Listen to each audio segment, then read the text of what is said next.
ਵਾਹਿਗੁਰੂ ਜੀ ਕਾ ਖਾਲਸਾ, ਵਾਹਿਗੁਰੂ ਜੀ ਕੀ ਫਤਿਹ। ਸਾਰੀ ਸੰਗਤ ਦਾ ਅੱਜ ਦੇ ਪ੍ਰੋਗਰਾਮ ਵਿੱਚ ਬਹੁਤ-ਬਹੁਤ ਸਵਾਗਤ ਹੈ ਜੀ। ਹਰ ਸ਼ੁੱਕਰਵਾਰ ਅਸੀਂ ਭਗਤ ਸਾਹਿਬਾਨ ਦੀ ਰਚਿਤ ਸ਼ਬਦ ਜਿਹੜੇ ਨੇ, ਜਿਨ੍ਹਾਂ ਦੀ ਸ਼ਬਦਾਵਲੀ ਜਾਂ ਜਿਨ੍ਹਾਂ ਦੇ ਭਾਵ ਅਰਥ ਸਮਝਣ ਨੂੰ ਥੋੜਾ ਸਮਾਂ ਲੱਗਦਾ ਹੈ, ਉਹਨਾਂ ਚੋਂ ਇੱਕ ਸ਼ਬਦ ਲਿਆ ਜਾਂਦਾ ਹੈ। ਉਸੇ ਲੜੀ ਵਿੱਚ ਅੱਜ ਬਿਲਾਵਲ ਰਾਗ ਵਿੱਚ ਇਹ ਸ਼ਬਦ ਹੈ, ਜੇ ਕੁਲ ਸਾਧ ਬੈਸਨੋ ਹੋਏ, ਵਰਨ ਅਬਰਨ ਰੰਕ ਨਹੀਂ ਈਸ਼ਰ, ਬਿਮਲ ਬਿਮਲ ਬਾਸ ਜਾਨੀਐ ਜਗ ਸੋਏ ਰਹਾਓ। ਤੋ ਇਹ ਜਿਹੜਾ ਸ਼ਬਦ ਹੈ, ਇਹਦੀ ਵਿਆਖਿਆ ਕਰਨਗੇ ਸਾਥ ਤੇਜਿੰਦਰ ਸਿੰਘ ਜੀ। ਉਹਨਾਂ ਨੂੰ ਬੇਨਤੀ ਹੈ ਬਈ ਇਹ ਸ਼ਬਦ ਦੀ ਵਿਆਖਿਆ ਸੰਗਤ ਨਾਲ ਸਾਂਝੀ ਕਰਨ ਜੀ। ਵਾਹਿਗੁਰੂ ਜੀ ਕਾ ਖਾਲਸਾ, ਵਾਹਿਗੁਰੂ ਜੀ ਕੀ ਫਤਿਹ। ਇੱਕ ਓੰਕਾਰ ਸਤਨਾਮ ਕਰਤਾ ਪੁਰਖ ਨਿਰਭਉ ਨਿਰਵੈਰ ਅਕਾਲ ਮੂਰਤ ਅਜੂਨੀ ਸੈਭੰ ਗੁਰ ਪ੍ਰਸਾਦ।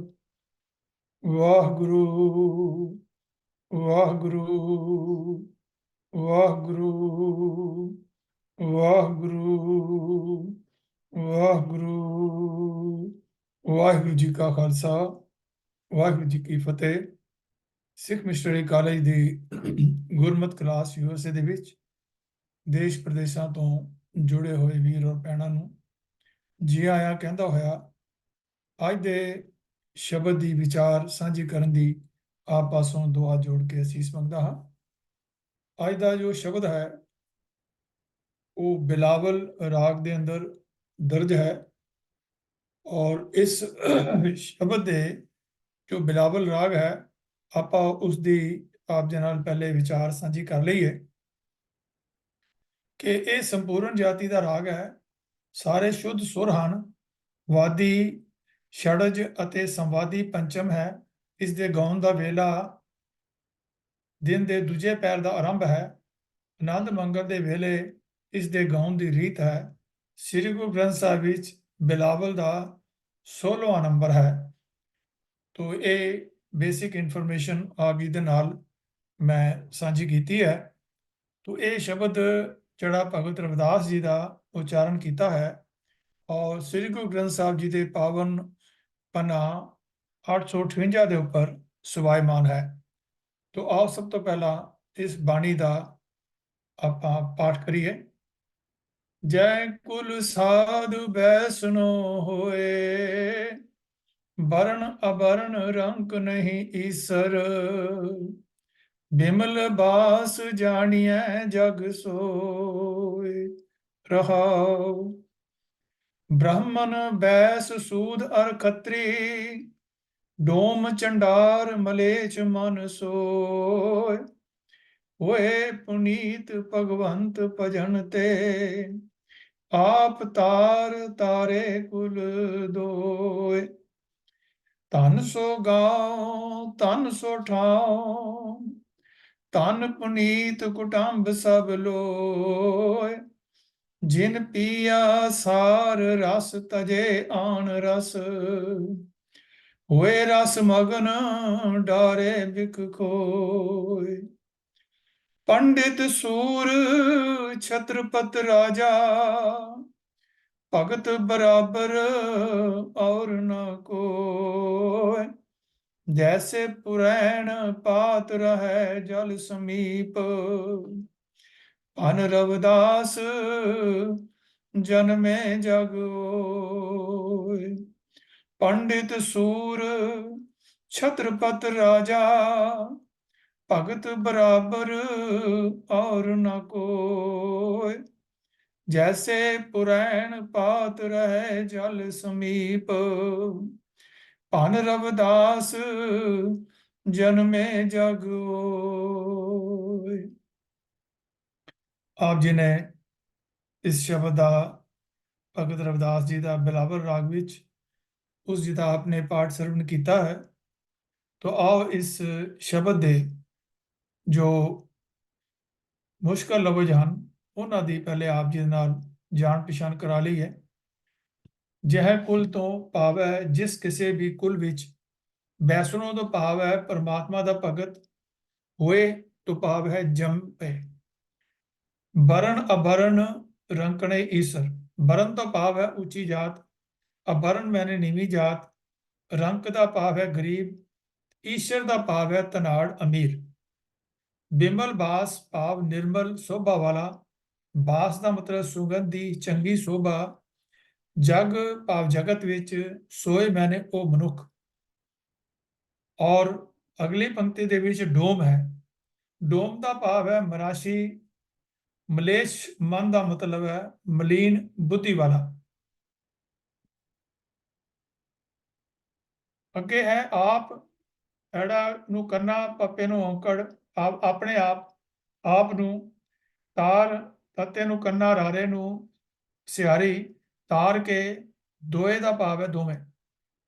ਧਨ ਸੋ ਗਾਉ, ਧਨ ਸੋ ਠਾਉ, ਧਨ ਪੁਨੀਤ ਕੁਟੰਬ ਸਭ ਲੋਏ। ਧਨ ਤੋਂ ਭਾਵ ਹੈ ਭਾਗਾ ਵਾਲਾ, ਗਾਉ ਭਾਵ ਹੈ ਪਿੰਡ, ਠਾਉ ਦਾ ਮਤਲਬ ਹੈ ਥਾਂ, ਲੋਏ ਦਾ ਭਾਵ ਹੈ ਜਗਤ ਵਿੱਚ। ਜਿਨ ਪੀਆ ਸਾਰ ਰਸ, ਤਜੇ ਆਨ ਰਸ, ਹੋਏ ਰਸ ਮਗਨ, ਡਾਰੇ ਬਿਖ ਹੋਏ। ਤੋ ਜਿਨ ਦਾ ਭਾਵ ਹੈ ਜਜੇ ਨੂੰ, ਸਿਆਰੀ ਨੰਨੇ ਨੂੰ ਸਿਆਰੀ, ਜਿਸ ਨੇ। ਸਾਰ ਦਾ ਭਾਵ ਹੈ ਸ੍ਰੇਸ਼ਟ, ਤਜੇ ਦਾ ਭਾਵ ਹੈ ਤਿਆਗੇ, ਆਣ ਦਾ ਮਤਲਬ ਹੈ ਹੋਰ, ਮਗਨ ਦਾ ਭਾਵ ਹੈ ਮਸਤ। ਬਿਖ ਦਾ ਅਰਥ ਹੈ ਜ਼ਹਿਰ, ਖੋਏ ਡਾਰੇ ਦਾ ਭਾਵ ਹੈ ਨਾਸ ਕਰ ਦਿੱਤਾ। ਔਰ ਪੰਡਤ ਸੂਰ ਛਤਰਪਤ ਰਾਜਾ ਵਾਲੇ ਜੋ ਪੰਕਤੀਆਂ ਹਨ, ਉਹਨਾਂ ਵਿੱਚ ਜਿਨ ਦਾ ਭਾਵ ਹੈ ਜਿਸ ਨੇ, ਜੋ ਉੱਪਰ ਦੱਸ ਚੁੱਕੇ ਹਾਂ। ਸੂਰ ਦਾ ਮਤਲਬ ਹੈ ਸੂਰਮਾ, ਔਰ ਛਤਰਪਤ ਦਾ ਮਤਲਬ ਹੈ ਛਤਰਧਾਰੀ ਰਾਜਾ। ਔਰ ਪੁਰੈਨ ਪਾਤ ਦਾ ਮਤਲਬ ਹੈ ਚੁਪੱਤੀ, ਸਮੀਪ ਦਾ ਭਾਵ ਹੈ ਨੇੜੇ, ਰਹਿ ਦਾ ਮਤਲਬ ਰਹਿ ਸਕਦੀ ਹੈ, ਜਿਉ ਸਕਦੀ ਹੈ। ਭਨ ਦਾ ਭਾਵ ਹੈ ਭਣੈ ਆਖਦਾ ਹੈ, ਭੱਬਾ ਨੰਨੇ ਨੂੰ ਸਿਆਰੀ। ਜਨਮੇ ਭਾਵ ਜੰਮੇ ਹਨ, ਜਨਮੇ ਓਏ ਉਹੀ ਜੰਮੇ ਹਨ, ਉਹਨਾਂ ਦਾ ਹੀ ਜੰਮਣਾ ਸਫਲ ਹੈ। ਓਏ ਤੋਂ ਭਾਵ ਹੈ ਲਫ਼ਜ਼ ਉਹ, ਤੋਂ ਬਹੁਵਚਨ ਭਾਵ ਉਹ ਬੰਦੇ।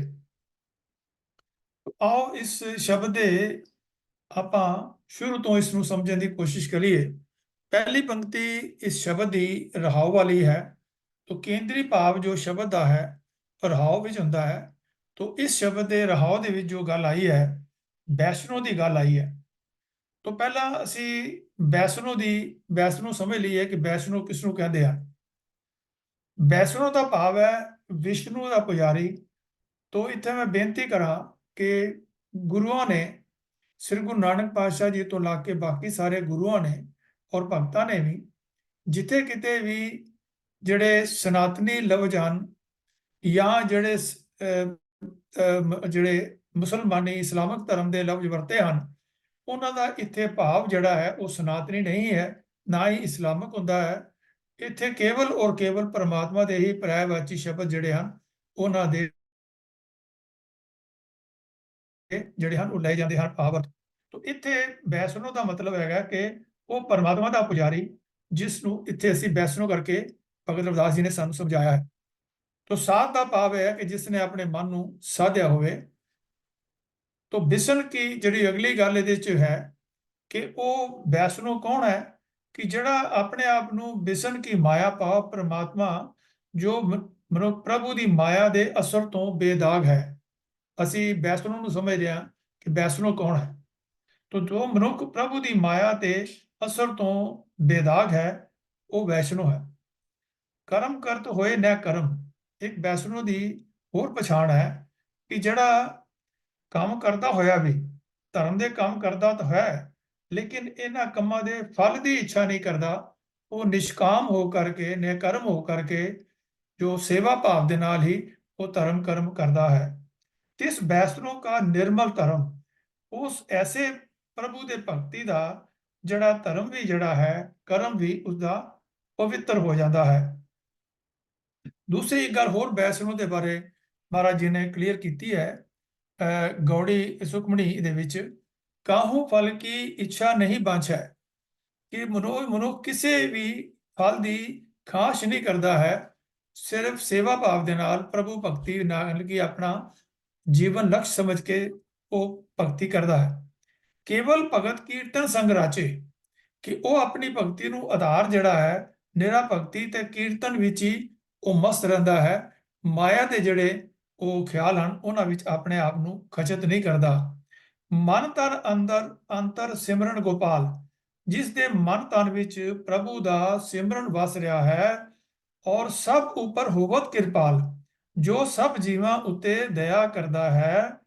ਆਪ ਦ੍ਰਿੜੈ ਅਵਰੈ ਨਾਮ ਜਪਾਵੈ, ਜੋ ਆਪ ਪ੍ਰਭੂ ਦੇ ਨਾਮ ਨੂੰ ਆਪਣੇ ਮਨ ਵਿੱਚ ਟਿਕਾਉਂਦਾ ਹੈ ਤੇ ਹੋਰਨਾਂ ਨੂੰ ਨਾਮ ਜਪਾਉਂਦਾ ਹੈ, ਨਾਨਕ ਉਹ ਬੈਸਨੋ ਪਰਮਗਤ ਪਾਵੈ। ਇਹ ਨਾਨਕ ਉਹ ਬੈਸਨੋ ਉੱਚਾ ਦਰਜਾ ਹਾਸਲ ਕਰਦਾ ਹੈ, ਭਾਵ ਉਸੇ ਨੂੰ ਹੀ ਅਸੀਂ ਜਿਹੜਾ ਹੈ ਬੈਸਨੋ ਕਹਿੰਦੇ ਹਾਂ। ਤੋ ਬੈਸਨੋ ਦੀ ਗੱਲ ਤੇ ਸਾਨੂੰ ਸਮਝ ਆ ਗਈ। ਤੇ ਅੱਗੋਂ ਗੱਲ ਆਉਂਦੀ ਹੈ ਕਿ ਅਸੀਂ ਭਗਉਤੀ ਦੀ ਵੀ ਗੱਲ ਸਾਡੇ ਸਾਹਮਣੇ ਹੁੰਦੀ ਹੈ ਕਿ ਜਿਹੜੇ ਵੈਸ਼ਨੋ ਨੂੰ ਉਹ ਭਗਉਤੀ ਵੀ ਉਹਨਾਂ ਨੂੰ ਕਿਹਾ ਜਾਂਦਾ ਹੈ ਕਿ ਉਹ ਵੀ ਵਿਸ਼ਨੂੰ ਦੀ ਭਗਤੀ ਕਰਨ ਵਾਲੇ ਹੁੰਦੇ ਹਨ। ਤੋ ਇੱਥੇ ਸਾਨੂੰ ਇਹ ਸਾਰੀਆਂ ਗੱਲਾਂ ਸਮਝਾਈਆਂ ਗਈਆਂ ਹਨ ਕਿ ਜਿਸ ਪਰਿਵਾਰ ਦੇ ਵਿੱਚ, ਹੁਣ ਆਪਾਂ ਕੁਲ ਦੀ ਵੀ ਗੱਲ ਕਰ ਲਈਏ ਤੇ ਭਾਈ ਕਾਹਨ ਸਿੰਘ ਜੀ ਨਾਭਾ ਨੇ ਮਹਾਨ ਕੋਸ਼ ਦੇ ਅੰਦਰ ਕੁਲ ਦੇ ਜੋ ਅਰਥ ਕੀਤੇ ਹਨ ਉਹ ਹਨ ਨਸਲ, ਵੰਸ਼, ਕੁਲ, ਸਮੂਹ, ਸਗਲ, ਉਦਰਣੰ ਗਾਥਾ ਬਾਣੀ ਵਿੱਚ, ਔਰ ਦੇਸ਼ ਵੀ ਉਹਦੇ ਅਰਥ ਕੀਤੇ ਹਨ ਤੇ ਦੂਸਰਾ ਘਰ ਔਰ ਗ੍ਰਹਿ ਵੀ ਕੀਤਾ ਹੈ, ਔਰ ਫਿਰ ਹੋਰ ਅਰਥ ਕੀਤੇ ਹਨ ਕੁਲ ਤਮਾਮ ਸਭ ਦੇਖੋ ਕੁਲ ਆਪ ਤਰਿਆ ਕੁਲ ਜਗਤ ਰਾਇਆ। ਤੋ ਕੁਲ ਦਾ ਭਾਵ ਇੱਥੇ ਹੈ ਕਿ ਟੋਟੈਲਿਟੀ ਦੇ ਵਿੱਚ ਕਿ ਜਿਹੜੇ ਵੀ ਉਹਦੇ ਸੰਪਰਕ ਵਿੱਚ ਆਏ ਹਨ ਉਹ ਉਹਨਾਂ ਸਾਰਿਆਂ ਨੂੰ ਹੀ ਉਹ ਜਿਹੜਾ ਮਨੁੱਖ ਹੈ ਉਹ ਉਹਨਾਂ ਨੂੰ ਆਪਣੇ ਨਾਲ ਜਿਹੜਾ ਹੈ ਉਹਨਾਂ ਨੂੰ ਵੀ ਤਾਰਨ ਦੇ ਸਮਰੱਥਾ ਰੱਖਦਾ ਹੈ। ਤੋ ਇੱਥੇ ਆਪਾਂ ਇਸ ਗੱਲ ਸਾਡੀ ਸਮਝ ਵਿੱਚ ਆ ਗਈ ਕਿ ਜਿਸ ਪਰਿਵਾਰ ਦੇ ਵਿੱਚ ਜਾਂ ਜਿਸ ਸਮੂਹ ਦੇ ਅੰਦਰ ਜੋ ਕੋਈ ਆਪਣੇ ਮਨ ਨੂੰ ਸਾਧਨ ਵਾਲਾ, ਪ੍ਰਭੂ ਭਗਤੀ ਕਰਨ ਵਾਲਾ ਵੈਸ਼ਨੋ ਭਗਤ ਹੋਏਗਾ, ਉਸ ਦੀ ਕੀ ਅੱਗੋਂ ਗੱਲ ਹੈ ਕਿ ਵਰਨ ਅਵਰਨ ਰੰਕ ਨਹੀਂ ਈਸਰ, ਕਿ ਉਹ ਕਿਸੇ ਵੀ ਵਰਨ ਵਿੱਚ ਹੋਵੇ, ਖੱਤਰੀ ਹੋਵੇ, ਬ੍ਰਾਹਮਣ ਹੋਵੇ, ਸ਼ੂਦਰ ਹੋਵੇ, ਵੈਸ਼ ਹੋਵੇ, ਉਹ ਕਿਸੇ ਦੇ ਵਿੱਚ ਵੀ ਹੋਵੇ। ਜਿਵੇਂ ਸਾਨੂੰ ਗੁਰੂ ਨਾਨਕ ਪਾਤਸ਼ਾਹ ਦਾ ਉਪਦੇਸ਼ ਹੈ ਕਿ ਖੱਤਰੀ, ਬ੍ਰਾਹਮਣ, ਸ਼ੂਦ, ਵੈਸ਼ ਉਪਦੇਸ਼ ਚੋਂ ਵਰਨਾ ਕੋ ਸਾਂਝਾ। ਸਿੱਖ ਧਰਮ ਇਹਨਾਂ ਵਰਨਾਂ ਦੇ ਵਿੱਚ ਡਿਸਕ੍ਰਿਮੀਨੇਟ ਨਹੀਂ ਕਰਦਾ। ਕੋਈ ਵੀ ਆ ਜਾਵੇ ਤੇ ਅਗਰ ਉਹ ਗੁਰਮਤਿ ਦੇ ਅਸੂਲਾਂ ਦੇ ਅਨੁਸਾਰ ਪ੍ਰਭੂ ਭਗਤੀ ਦੇ ਨਾਲ ਜੁੜਿਆ ਹੋਇਆ ਹੈ ਤੇ ਉਹ ਜਿਹੜਾ ਹੈ ਉਹ ਗੁਰਮਤਿ ਨੂੰ, ਗੁਰਸਿੱਖਿਆ ਨੂੰ ਹਾਸਲ ਕਰ ਸਕਦਾ ਹੈ। ਤੋ ਇਸੇ ਗੱਲ ਨੂੰ ਹੀ ਇੱਥੇ ਉਹ ਦੱਸ ਰਹੇ ਹਨ ਕਿ ਉਹ ਵੈਸ਼ਨੋ ਭਗਤ, ਉਹ ਸਾਧੂ, ਉਹ ਗੁਰਮੁਖ ਜਨ, ਉਹ ਭਾਵੇਂ ਕਿਸੇ ਵੀ ਵਰਨ ਵਿੱਚ ਹੋਵੇ ਜਾਂ ਵਰਨਾਂ ਤੋਂ ਬਾਹਰ ਹੋਵੇ, ਉੱਚੀ ਜਾਤ ਦਾ ਹੋਵੇ ਜਾਂ ਨੀਵੀਂ ਜਾਤ ਦਾ ਹੋਵੇ, ਉਹ ਗਰੀਬ ਹੋਵੇ ਜਾਂ ਅਮੀਰ ਹੋਵੇ, ਉਸ ਦੇ ਨਾਲ ਕੋਈ ਫਰਕ ਨਹੀਂ ਪੈਂਦਾ। ਉਸ ਦੀ ਜਿਹੜੀ ਸ਼ੋਭਾ ਹੈ, ਵਿਮਲ ਬਾਸ, ਵਿਮਲ ਮੈਨੇ ਨਿਰਮਲ, ਬਾਸ ਮੈਨੇ ਉਹਦੀ ਖੁਸ਼ਬੂ, ਉਹਦੇ ਜੀਵਨ ਦੀ ਖੁਸ਼ਬੂ ਜਿਹੜੀ ਹੈ ਉਹ ਜਾਣੀਏ ਜਗ ਸੋਏ, ਜਗ ਦੇ ਅੱਗੇ ਨੂੰ ਸਿਆਰੀ ਹੈ, ਜਗਤ ਵਿੱਚ ਸੋਏ ਮੈਨੇ ਉਸ ਮਨੁੱਖ ਦੀ ਜਿਹਨੂੰ ਉੱਪਰ ਸਾਧ ਵੈਸ਼ਨੋ ਕਰਕੇ ਕਿਆ ਹੈ। ਤੋ ਇਸ ਰਹਾਉ ਦੀ ਜੋ ਪੰਕਤੀ ਦੇ ਬੇਸਿਕ ਆਈਡੀਆ ਸਾਨੂੰ ਇਹ ਸਮਝਾਇਆ ਹੈ ਕਿ ਜਿਹੜਾ ਵੀ ਪ੍ਰਭੂ ਦੀ ਭਗਤੀ ਕਰਨ ਵਾਲਾ ਮਨੁੱਖ ਹੈ ਉਹ ਕਿਸੇ ਵੀ ਜਾਤ ਵਿੱਚ ਹੋਵੇ, ਕਿਸੇ ਵੀ ਵਰਨ ਵਿੱਚ ਹੋਵੇ, ਜੋ ਸਨਾਤਨੀ ਵੰਡ ਹੈ ਉਹਦੇ ਵਿੱਚ ਹੋਵੇ, ਅਮੀਰ ਹੋਵੇ ਜਾਂ ਗਰੀਬ ਹੋਵੇ, ਇਸ ਦੇ ਨਾਲ ਕੋਈ ਫਰਕ ਨਹੀਂ ਪੈਂਦਾ। ਜੋ ਫਰਕ ਕਰਨ ਵਾਲੀ ਗੱਲ ਹੈ ਕਿ ਉਹ ਭਗਤ ਹੈ ਪ੍ਰਭੂ ਦਾ ਤੇ ਪ੍ਰਭੂ ਦੀ ਭਗਤੀ ਕਰਕੇ ਉਸ ਦੀ ਜਿਹੜੀ ਹੈ ਉਹ ਸਾਰੇ ਸੰਸਾਰ ਦੇ ਅੰਦਰ ਸ਼ੋਭਾ ਹੁੰਦੀ ਹੈ। ਤੋ ਇਹ ਸੈਂਟਰਲ ਆਈਡੀਆ ਸਾਨੂੰ ਇਸ ਗੁਰਬਾਣੀ ਦੀ ਪੰਕਤੀ ਵਿੱਚੋਂ ਮਿਲਿਆ ਹੈ। ਤੋ ਆਓ ਅਸੀਂ ਇਹ ਵੀ ਦੇਖਦੇ ਹਾਂ ਕਿ ਇਹ ਜਿਹੜੀ ਗੱਲ ਸਾਨੂੰ ਕਹੀ ਗਈ ਹੈ ਇਸ ਦੇ ਬਾਰੇ ਅਸੀਂ ਦੇਖੀਏ ਕਿ ਬ੍ਰਾਹਮਣ ਤੇ ਗੱਲ ਅਸੀਂ ਭਗਤ ਬਾਣੀ ਵਿੱਚ ਦੇਖਦੇ ਹਾਂ ਕਿ ਭਗਤ ਰਾਮਾਨੰਦ ਜੀ ਔਰ ਭਗਤ ਪਰਮਾਨੰਦ ਜੀ ਇਹ ਦੋਨੋਂ ਹੀ ਬ੍ਰਾਹਮਣ ਸ਼੍ਰੇਣੀ ਵਿੱਚੋਂ ਹੋਏ ਹਨ, ਔਰ ਜਿਹੜੇ ਵੈਸ਼ ਹਨ ਉਹ ਵਪਾਰ ਕਰਨ ਵਾਲੇ ਹਨ। ਤੋ ਔਰ ਸ਼ੂਦਰ ਜਿਹੜੇ ਹਨ ਉਹ ਜਿਵੇਂ ਡੂਮ ਦੀ ਗੱਲ ਕੀਤੀ ਅੱਗੇ ਜਾ ਕੇ ਆਏਗੀ, ਜਿਹੜੇ ਕਿ ਜਿਵੇਂ ਭਗਤ ਰਵਿਦਾਸ ਜੀ ਸਿਮਾਰ ਦਾ ਕੰਮ ਕਰਦੇ ਸਨ, ਭਗਤ ਨਾਮਦੇਵ ਜੀ ਰੰਗਰੇਜ਼ ਸਨ, ਉਹ ਕੱਪੜੇ ਰੰਗਾਂ ਦਾ ਕੰਮ ਕਰਦੇ ਸਨ, ਕਬੀਰ ਸਾਹਿਬ ਜਿਹੜੇ ਸਨ ਉਹ ਕੱਪੜੇ ਬੁਣਨ ਦਾ ਕੰਮ ਕਰਦੇ ਸਨ। ਤੋ ਇਹ ਜਿਹੜੀ ਬ੍ਰਾਹਮਣ ਦੀ ਜਿਹੜੀ ਵਰਨ ਵੰਡ ਸੀ ਇਹਦੇ ਅੰਦਰ ਇਹਨਾਂ ਨੂੰ ਬੜਾ ਨੀਵਾਂ ਕਰਕੇ ਸਮਝਿਆ ਜਾਂਦਾ ਸੀ, ਔਰ ਇਸ ਕਰਕੇ ਜੋ ਅਸੀਂ ਗੱਲ ਕਰੀਏ ਬ੍ਰਾਹਮਣ ਦੀ ਗੱਲ ਕਰੀਏ ਤੇ ਇਹ ਭਗਤ ਪਰਮਾਨੰਦ ਤੇ ਭਾਈ ਰਾਮਾਨੰਦ ਜੀ ਦੀ ਗੱਲ ਕੀਤੀ ਹੈ ਅਸੀਂ। ਜਿੱਥੇ ਅਸੀਂ ਅਮੀਰ ਦੀ ਗੱਲ ਕੀਤੀ ਹੈ ਤੇ ਅਮੀਰ ਦੇ ਵਿੱਚੋਂ ਰਾਜੇ ਦੀ ਗੱਲ ਕਰੀਏ ਅਸੀਂ, ਤਾਂ ਸਾਡੇ ਕੋਲ ਭਗਤ ਪੀਪਾ ਜੀ ਦਾ ਜੀਵਨ ਸਾਡੇ ਸਾਹਮਣੇ ਹੈ। ਤੇ ਭਗਤ ਪੀਪਾ ਜੀ ਜਿਹੜੇ ਹਨ ਉਹ ਰਾਜੇ ਦੇ ਪੁੱਤਰ ਸਨ, ਉਹ ਰਾਜਾ ਦਵਾਰਕਾ ਨਾਥ ਦੀ ਔਲਾਦ ਸਨ, ਔਰ ਗਾਗਰੋਂ ਜਿਹੜਾ ਰਾਜਸਥਾਨ ਦੇ ਵਿੱਚ ਝਾਲਾਵਾੜ ਦੇ ਕੋਲ ਹੈ ਉਸਦੇ ਉਹ ਰਾਜੇ ਸਨ। ਹਾਲਾਂਕਿ ਬੜੇ ਰਾਜ ਘਰਾਣੇ ਵਿੱਚ ਪੈਦਾ ਹੋਏ ਸਨ, ਲੇਕਿਨ ਇਤਿਹਾਸ ਦੱਸਦਾ ਹੈ ਕਿ ਉਹ ਛੋਟੀ ਉਮਰ ਵਿੱਚ ਹੀ ਰਾਜਾ ਬਣ ਗਏ। ਪਰ ਉਹ ਸ਼ਾਨੋ ਸ਼ੌਕਤ ਤੇ ਹੋਣ ਦੇ ਬਾਵਜੂਦ ਵੀ ਉਹਨਾਂ ਦਾ ਮਨ ਜਿਹੜਾ ਹੈ, ਝੁਕਾਅ ਜਿਹੜਾ ਹੈ, ਉਹ ਗੁਰਬਾਣੀ ਵਾਲੇ ਪਾਸੇ, ਭਾਵ ਭਗਤੀ ਵਾਲੇ ਪਾਸੇ ਉਹਨਾਂ ਦਾ ਜੁੜਿਆ ਹੋਇਆ ਸੀ। ਤੇ ਅੱਗੇ ਉਹਨਾਂ ਦੇ ਮਨ ਵਿੱਚ ਵੀ ਪ੍ਰਭੂ ਭਗਤੀ ਦਾ ਜਿਹੜਾ ਸੰਕਲਪ ਪੈਦਾ ਹੋਇਆ, ਤੇ ਇਸ ਕਰਕੇ ਉਹਨਾਂ ਦਾ ਇੱਕ ਸ਼ਬਦ ਵੀ ਜਿਹੜਾ ਹੈ ਉਹ ਗੁਰੂ ਗ੍ਰੰਥ ਸਾਹਿਬ ਦੇ ਵਿੱਚ ਸਾਨੂੰ ਅਸੀਂ ਪੜ੍ਹਦੇ ਹਾਂ ਔਰ ਗੱਲ ਕਰਦੇ ਹਾਂ। ਹੁਣ ਅਗਲੀ ਗੱਲ ਆ ਗਈ ਅਸੀਂ ਖੱਤਰੀ, ਤੇ ਖੱਤਰੀ ਬਾਰੇ ਗੁਰਬਾਣੀ ਦੇ ਵਿੱਚ ਸਾਨੂੰ ਇਹ ਉਪਦੇਸ਼ ਹੈ ਕਿ ਖੱਤਰੀ ਸੋ ਜੋ ਕਰਮਾਂ ਕਾ ਸੂਰ, ਕਿ ਜਿਹੜਾ ਆਪਣੇ ਕਰਮ ਚੰਗੇ ਕਰਦਾ ਹੈ, ਸੂਰਮਿਆਂ ਵਾਲੇ ਕੰਮ ਕਰਦਾ ਹੈ, ਉਹ ਭਾਵੇਂ ਕਿਸੇ ਵੀ ਖੱਤਰੀ ਹੋਵੇ ਜਾਂ ਡੋਮ ਹੋਵੇ। ਡੋਮ ਦੀ ਵੀ ਗੱਲ ਆਪਾਂ ਸੁਣ ਲਈ ਹੈ ਕਿ ਇਸ ਨੂੰ ਭਾਈ ਕਾਹਨ ਸਿੰਘ ਨਾਭਾ ਜੀ ਨੇ ਸਾਨੂੰ ਇਹ ਸਮਝਾਇਆ ਹੈ ਕਿ ਸੰਸਕ੍ਰਿਤ ਵਿੱਚ ਡੰਮ, ਡੋਮ ਅਤੇ ਡੋਂਬ ਇਹ ਤਿੰਨ ਸ਼ਬਦ ਸੰਕੀਰਨ ਜਾਤ ਦੀ ਇੱਕ ਨੀਚ ਜਾਤ ਲਈ ਆਏ ਹਨ। ਡੋਮ ਹਿੰਦੂ ਅਤੇ ਮੁਸਲਮਾਨ ਜਾਤ ਵਿੱਚ ਪਾਏ ਜਾਂਦੇ ਹਨ। ਸ੍ਰੀ ਗੁਰੂ ਨਾਨਕ ਦੇਵ ਜੀ ਦਾ ਅਨੰਨ ਸਿੱਖ ਭਾਈ ਮਰਦਾਨਾ ਇਸੇ ਜਾਤ ਵਿੱਚ ਪੈਦਾ ਹੋਇਆ। ਸੱਤਾ ਬਲਵੰਡ ਆਦਿ ਰਬਾਬੀ ਵੀ ਡੋਮ ਜਾਤ ਵਿੱਚੋਂ ਸਨ, ਜਿਵੇਂ ਕਿ ਰਾਮਕਲੀ ਕੀ ਵਾਰ ਦੇ ਵਿੱਚ ਸੱਤਾ ਬਲਵੰਡ ਅਤੇ ਬਲਵੰਡ ਜਿਹੜੇ ਦੇ ਨਾਂ ਦੇ ਉੱਪਰ ਕਹੀ ਗਈ ਹੈ। ਤੇ ਇਹ ਵੀ ਕਿਸ ਜਾਤ ਤੋਂ ਪੈਦਾ ਹੋਏ ਸਨ, ਲੇਕਿਨ ਕਿਸ ਤਰ੍ਹਾਂ ਉਹਨਾਂ ਦੀ ਬਾਣੀ ਵੀ ਜਿਹੜੀ ਹੈ ਉਹ ਗੁਰੂ ਗ੍ਰੰਥ ਸਾਹਿਬ ਦੇ ਵਿੱਚ ਜਿਹੜੀ ਹੈ ਉਹ ਦਰਜ ਹੈ।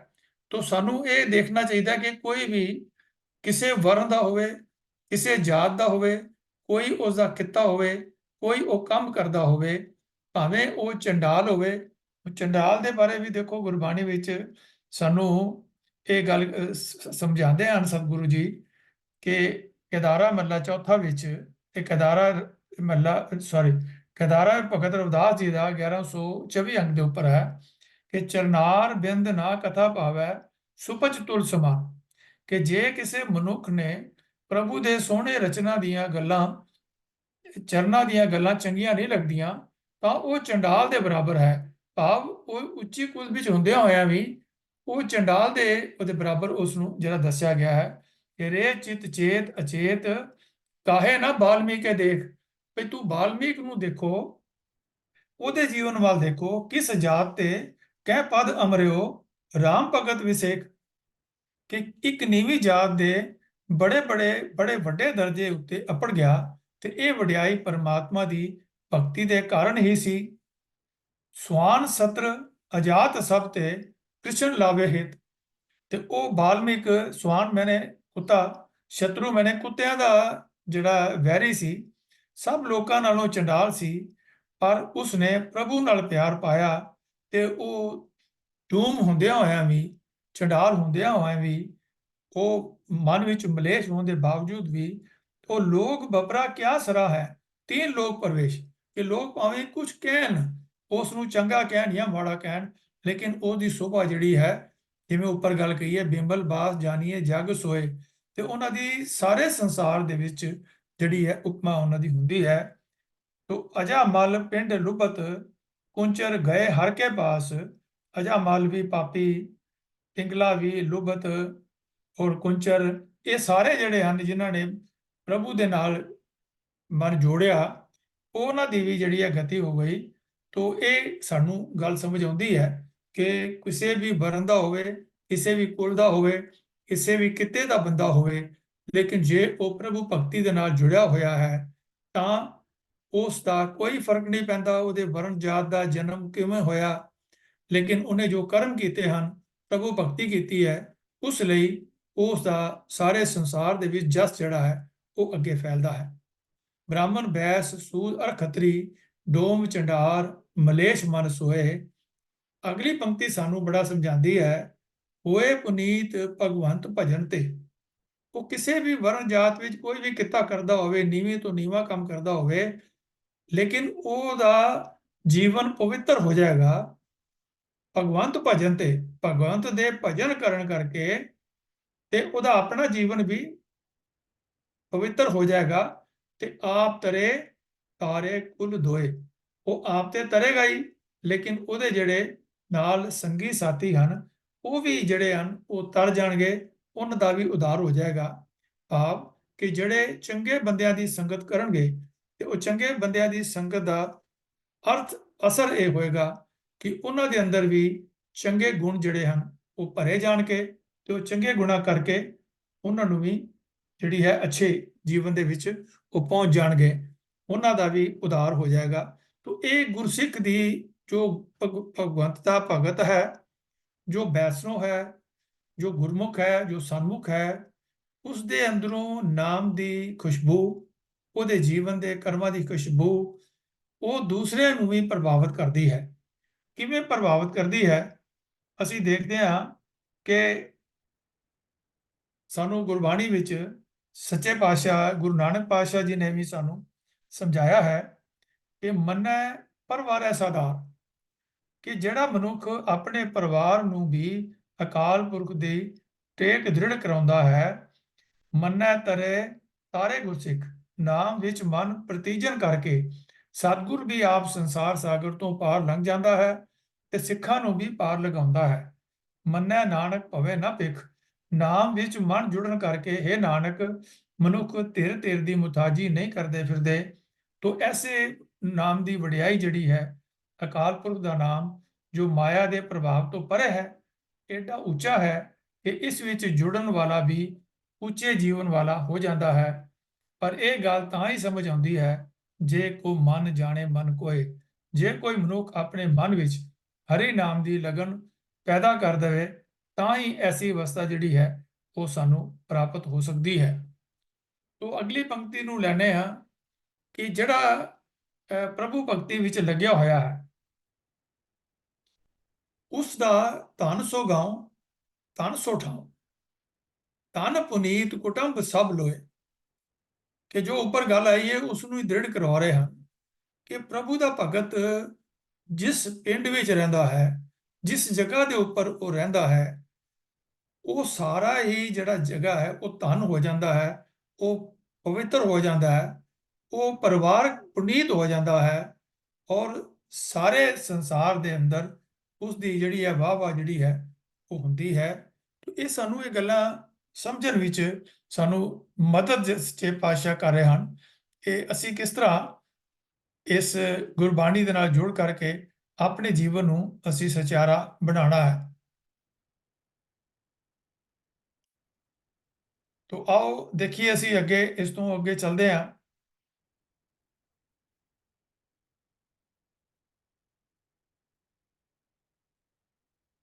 ਕਿ ਹੋਏ ਪੁਨੀਤ ਭਗਵੰਤ ਭਜਨ ਤੇ ਆਪ ਤਾਰ ਤਾਰੇ ਕੁਲ ਧੋਏ, ਧਨ ਸੋ ਗਾਉ ਧਨ ਸੋ ਠਾਉ, ਧਨ ਪੁਨੀਤ ਕੁਟੰਬ ਸਭ ਲੋਏ, ਕਿ ਸੰਸਾਰ ਵਿੱਚ ਉਹ ਪਿੰਡ ਮੁਬਾਰਕ ਹੈ, ਉਹ ਥਾਂ ਧਨ ਹੈ, ਉਹ ਪਵਿੱਤਰ ਕੁਲ ਵੀ ਭਾਗਾਂ ਵਾਲੀ ਹੈ। ਕੁਲ ਦੇ ਬਾਰੇ ਮੈਂ ਆਪ ਜੀ ਨਾਲ ਵਿਚਾਰ ਕਰ ਚੁੱਕਾ ਹਾਂ ਤੇ ਕੁਲ ਦਾ ਮਤਲਬ ਹੈ ਸਾਰੇ ਹੀ ਜਿਹੜੇ ਉਸ ਦੀ ਸੰਗਤ ਵਿੱਚ ਆਣਗੇ।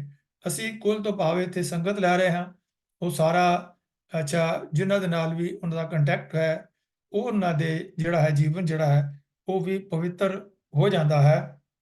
ਤੋ ਜਿਨ੍ਹਾਂ ਨੇ ਇਸ ਦੇ ਪਰਮਾਤਮਾ ਦੇ ਨਾਮ ਦੇ ਵਿੱਚ ਜਿਹੜਾ ਹੈ ਸੁਰਤ ਜੋੜੀ ਹੈ, ਉਹਨਾਂ ਦੀ ਅਵਸਥਾ ਜਿਹੜੀ ਹੈ ਉਹ ਇੰਨੀ ਉੱਚੀ ਜਿਹੜੀ ਹੋ ਜਾਂਦੀ ਹੈ। ਤੋ ਇੱਕ ਗੱਲ ਹੋਰ ਅਸੀਂ ਸਮਝੀਏ ਇੱਥੇ ਜਿਹੜੀ ਸਾਨੂੰ ਸਮਝਣ ਵਾਲੀ ਹੈ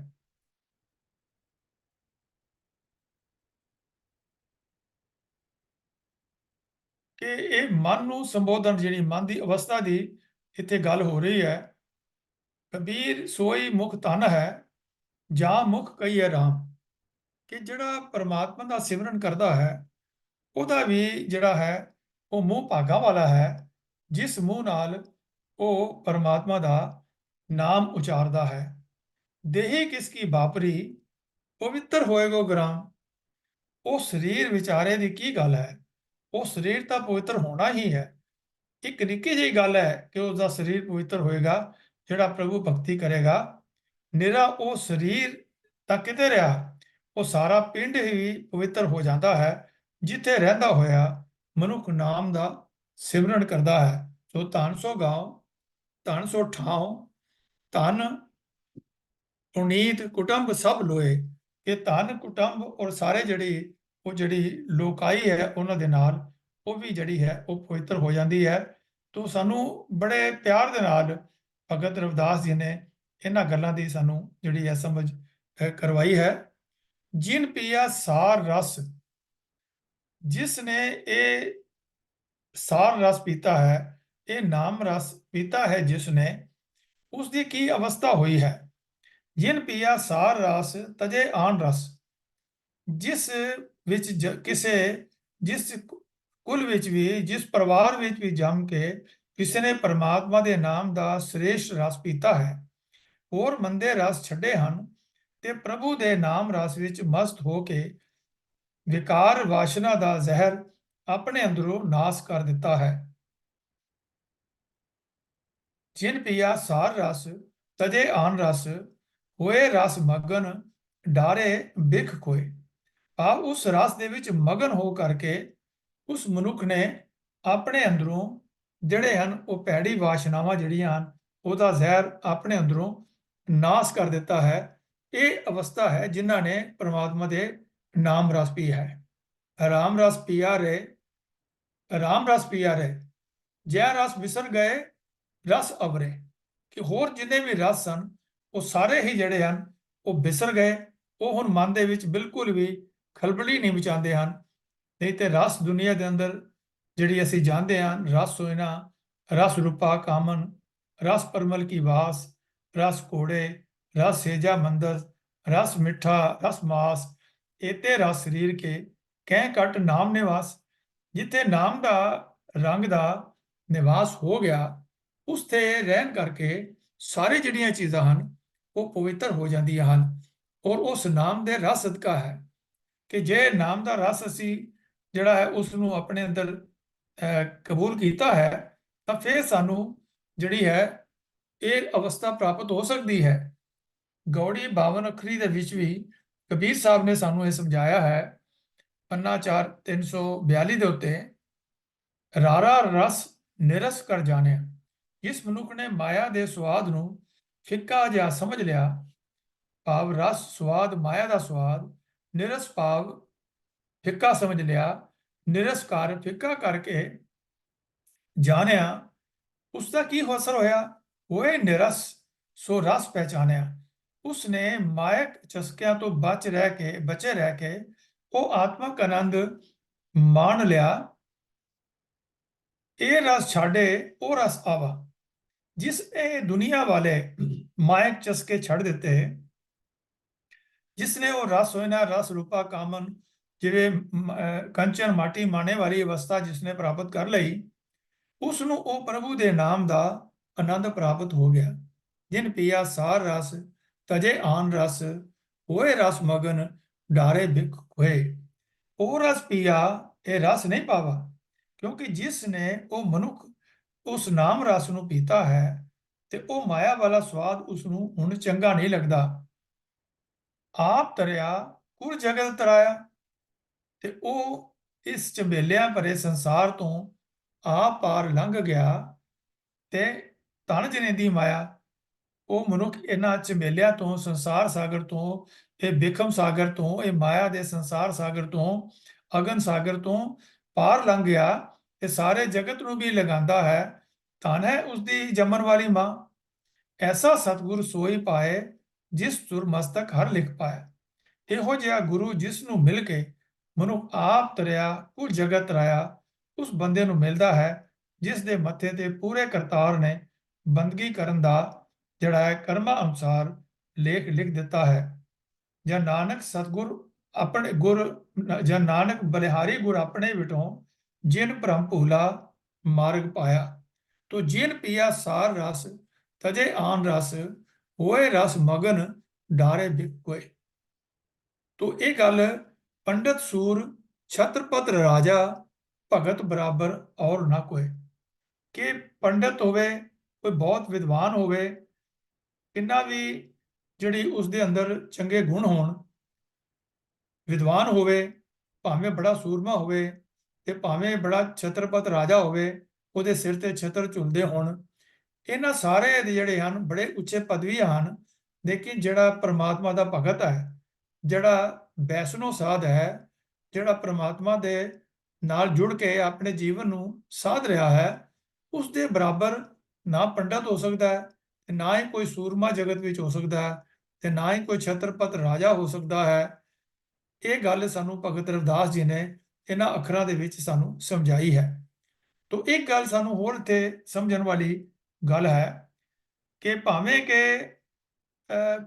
ਬੜੇ ਵੀ ਸਾਡੇ ਕੋਲ ਗੁਣ ਹੋਣ, ਹੁਣ ਗੱਲ ਇਹ ਹੁੰਦੀ ਹੈ ਕਿ ਜਿਹੜਾ ਅਸੀਂ ਗੱਲ ਕੀਤੀ ਹੈ ਕਿ ਧਨ ਧਨ ਸੋ ਗਾਉ ਧਨ ਸੋ ਠਾਉ ਧਨ ਪੁਨੀਤ ਕੁਟੰਬ ਸਭ ਲੋਏ, ਕਿ ਸਾਰੇ ਪੁਨੀਤ ਹੋ ਜਾਂਦੇ ਹਨ, ਪਿੰਡ ਵੀ ਗਾਉਂ ਵੀ।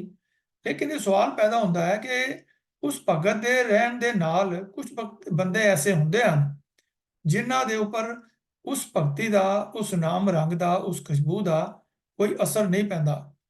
ਤਾਂ ਆਓ ਇਸ ਗੱਲ ਨੂੰ ਵੀ ਸਮਝੀਏ ਕਿ ਕਬੀਰ ਸਾਹਿਬ ਸਾਨੂੰ ਇਸ ਗੱਲ ਨੂੰ ਸਮਝਾਉਂਦੇ ਹਨ ਕਿ ਜਿਹੜਾ ਪ੍ਰਭੂ ਦੀ ਭਗਤੀ ਕਰਨ ਵਾਲਾ ਹੈ, ਉਹ ਭਾਵੇਂ ਜਿਵੇਂ ਗੱਲ ਕੀਤੀ ਹੈ ਕਿਸੇ ਵੀ ਕੁਲ ਦਾ ਹੋਵੇ, ਕਿਵੇਂ ਉਹ ਨੀਵਾਂ ਜਿਹਾ ਸਟੇਟਸ ਵੀ ਭਾਵੇਂ ਹੋਵੇ, ਲੇਕਿਨ ਉਹਦੇ ਅੰਦਰ ਜੋ ਗੁਣ ਹਨ, ਉਹ ਗੁਣ ਜਿਹੜੇ ਹਨ ਸਾਨੂੰ ਜਿਹੜੀ ਹੈ ਇਸ ਲਾਇਕ ਬਣਾਉਂਦੇ ਹਨ ਕਿ ਉਸ ਜੀਵਨ ਦੇ ਵਿੱਚੋਂ ਜਿਹੜੀ ਖੁਸ਼ਬੂ ਨਿਕਲ ਰਹੀ ਹੈ, ਉਹਨੂੰ ਚੰਦਨ ਦੇ ਨਾਲ ਤਸ਼ਬੀਹ ਦਿੱਤੀ ਹੈ। ਕਬੀਰ ਚੰਦਨ ਕਾ ਬਿਰਵਾ ਭਲਾ, ਬਿਰਵਾ ਦਾ ਭਾਵ ਹੈ ਨਿੱਕਾ ਜਿਹਾ ਬੂਟਾ, ਵੇੜਿਓਂ ਢਾਕ ਪਲਾਸ, ਵੇੜਿਓਂ ਮਨੇ ਵੇੜਿਆ ਹੋਇਆ, ਘਿਰਿਆ ਹੋਇਆ ਹੈ, ਪਲਾਸ ਭਾਵ ਛਿਛਰੇ ਹੋਰ ਜਿਹੜੇ ਬੂਟੇ ਉਹ ਆਸ-ਪਾਸ ਉਹਨਾਂ ਦੇ ਜਿਹੜੇ ਹਨ ਉਹ ਘਿਰੇ ਹੋਏ ਹੁੰਦੇ ਹਨ, ਉਹਦੇ ਨਾਲ ਚੰਦਨ ਦਾ ਬੂਟਾ। ਕੋਈ ਵੀ ਚੰਦਨ ਹੋਏ ਰਹਾ ਬਸੇ ਜੋ ਚੰਦਨ ਪਾਸ, ਬਸ ਉਹ ਵੀ ਜਿਹੜੇ ਨੇੜੇ ਵਸਦੇ ਹਨ ਉਸ ਚੰਦਨ ਦੇ ਖੁਸ਼ਬੂ ਸਦਕਾ, ਜਿਵੇਂ ਉੱਪਰ ਸਾਧ ਵੈਸ਼ਨੋ ਦੀ ਗੱਲ ਕੀਤੀ ਹੈ, ਉਸ ਦੇ ਜੀਵਨ ਦੇ ਵਿੱਚੋਂ ਜੋ ਖੁਸ਼ਬੂ ਆਉਂਦੀ ਹੈ, ਚੰਦਨ ਦੀ ਖੁਸ਼ਬੂ ਜਿਹੜੀ ਹੈ, ਜਿਵੇਂ ਆਸ-ਪਾਸ ਦੇ ਬੂਟਿਆਂ ਨੂੰ ਵੀ ਕੋਈ ਵੀ ਚੰਦਨ ਹੋਏ ਰਹੇ, ਬਸਿਆ ਜੋ ਚੰਦਨ ਪਾਸ ਦੀ ਗੱਲ ਉਹਦੇ ਜੀਵਨ ਜਿਹੜਾ ਹੈ ਉਹ ਪ੍ਰਭਾਵਿਤ ਕਰਦਾ ਹੈ ਉਹਨਾਂ ਨੂੰ। ਲੇਕਿਨ ਇੱਥੇ ਇੱਕ ਐਕਸੈਪਸ਼ਨ ਦਿੱਤੀ ਹੈ ਗੁਰਬਾਣੀ ਦੇ ਅੰਦਰ ਕਿ ਕਿੰਨਾ ਬੰਦਿਆਂ ਦੇ ਉੱਪਰ ਪ੍ਰਭੂ ਭਗਤ ਦਾ ਅਸਰ ਨਹੀਂ ਹੁੰਦਾ, ਭਾਵੇਂ ਉਹਨਾਂ ਦੀ ਸੰਗਤ ਵਿੱਚ ਬੈਠਾ ਰਹੇ। ਗੁਰਬਾਣੀ ਵੀ ਸਾਨੂੰ ਇੱਕ ਪੰਕਤੀ ਸਾਨੂੰ ਸੱਚੇ ਪਾਤਸ਼ਾਹ ਜੀ ਬਖਸ਼ਿਸ਼ ਕਰਦੇ ਹਨ ਕਿ ਜਿਨ ਕੇ ਚਿਤ ਕਠੋਰ ਹੈ ਸੇ ਬਹਿ ਨਾ ਸਤਗੁਰ ਪਾਸ, ਕੋਈ ਵਾਲਛਲ ਕਰ ਝੱਤ ਕੱਢ ਦੇ ਫਿਰ ਜਾਏ ਬਹਿ ਕੁੜਿਆਰਾ ਪਾਸ, ਕੁੜਿਆਰ ਕੁੜਿਆਰੀ ਜਾਏ ਰਲੇ ਸਚਿਆਰ ਸਿੱਖ ਬੈਠੇ ਸਤਗੁਰ ਪਾਸ।